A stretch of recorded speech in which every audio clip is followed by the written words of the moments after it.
G'day guys, I'm Dave. For this one we're going to take a look at some blues picking, discovering how we can take a percussive beat and then the use of all of our fingers, creating some slapping, creating some, with the left hand, some slides, some different harmonies that's really going into the blues scale.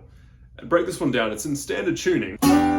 So this is going to be a shell voicing or a spread voicing of an E minor 7 because we have E in the bass, we have G in the higher voicing, which is the third, and then the D on the second string is going to be the 7th, okay?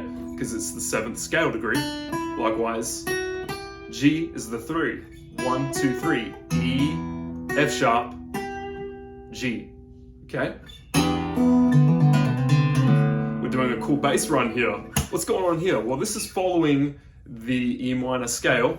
Pulling off first of all to open first and second string. I'm doing a thumb slap on 1, 2, and then we're gonna follow up with the bass run here. We're pulling off, we're going from D, E, D, so 4th string, 2nd fret, open, and then open 5th string, A, B, C, 0, 2, 3, plucking or popping the 4th string, thumb slap again on the 5th string, and then pulling off from the 3 to open, C to A.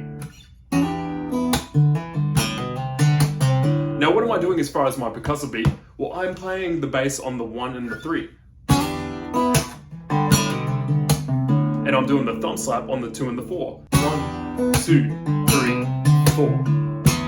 Okay, what's the next sequence? It's going to be exactly the same with the bass line run, but we're going to go do another double stop harmony here. What's going on here? For starters, we had in the first line, these are fourths right here. Why is it fourths? Because in the scale, we're playing notes that are 5 frets apart. Okay, this is a perfect 4th right here. Think about D to G. G to D is a 5, but if we change the octave, we know if we come back down, we make the D in the lower register, then we play a 4th now, because D to G is a perfect 4th. We're going to do the same harmony here, only on your 3rd and 2nd string. What's going on here? Well, because our string tuning is different, in other words, we're 4 frets apart instead of 5 frets apart from the 3 to the 2nd string, we're sliding from 4 to 2 on the 3rd string, 5 to 3 on our 2nd string. What are these notes? We're going B to A, and then E to D. And then we're pulling off to what would be a 3rd, G to B, 1, 2, 3, okay? So 4ths and then a 3rd, which is cool. It's always cool to overlap different harmonies for double stops to change it up a little bit. You could do 3rds and then go to 5ths, maybe 4ths, you know? Mix it all up, make it creative. We go to the same bass line there. So first of all, the first 2 measures we have.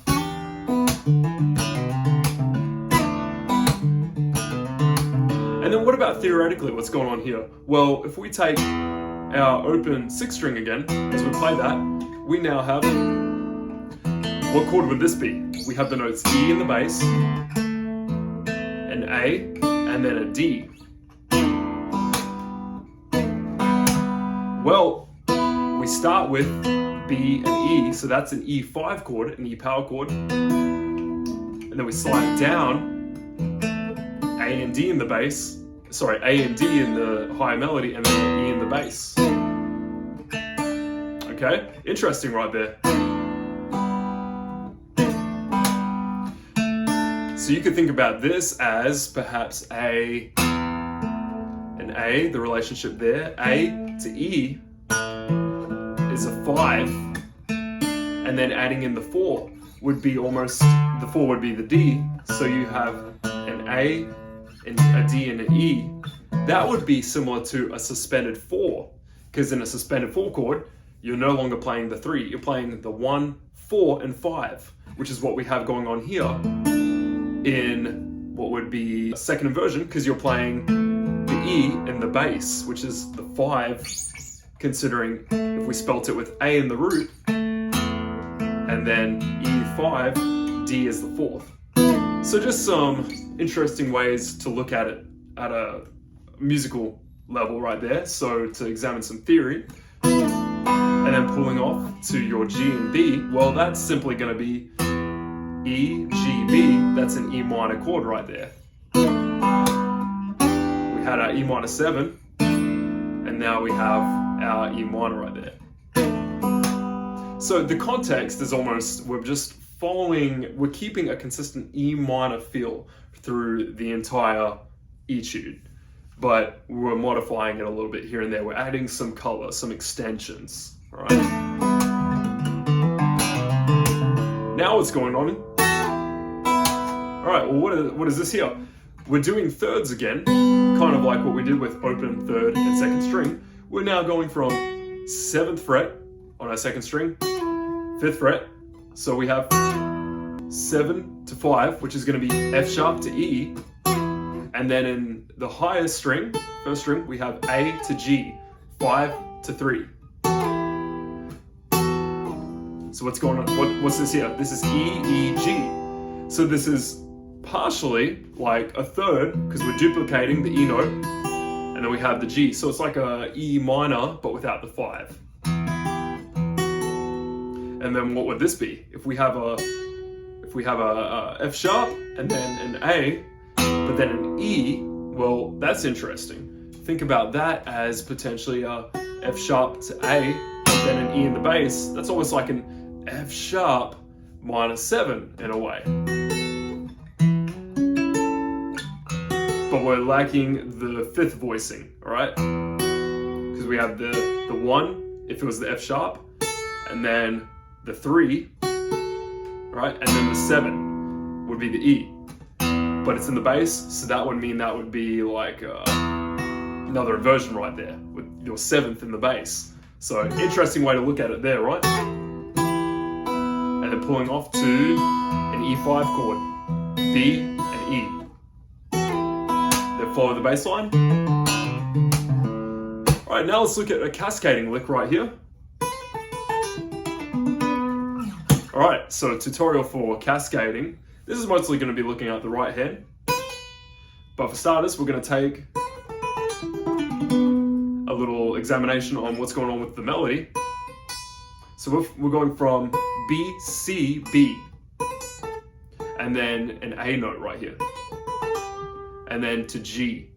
So we're giving it the feel of the G major scale still. We're in diatonic notes right here. We're not going outside of the key. Now what's going on with my right hand? I'm plucking it with my first finger. 7, 8, 7. My thumb is hitting the 10 on the second string, the A note. And then I'm going back with my index finger to the 7 on the first string. And I'm almost using legato, like letting them ring out. This is whole tone dissonance right here. Sounds kind of cool. A little bit of tension goes a long way for this. And then I'm pulling off from my pinky on the 10 to second finger on the 8. Second string, that is. And you'll notice I'm using my first finger and thumb interchangeably here. And then I'm gonna switch to using my fingers on the third and second string now. So what's going on here? I'm going to the 7th fret on the 3rd string. This is going to be E note. And then the G note is going to be played again on the 8th fret of the 2nd string. Pulling off, thumb, 9 to 7, okay? This is an E to a D note. And then I'm snagging the B note on the 9th fret of the 4th string. So it's the same pattern here. Right there, that's your whole sequence right there. Alright, it's cool because we're starting on the B note and then finishing on the B note, which happens to be the third or the fifth in the E minor, but the third in the G major. And then you repeat this whole etude we've looked at.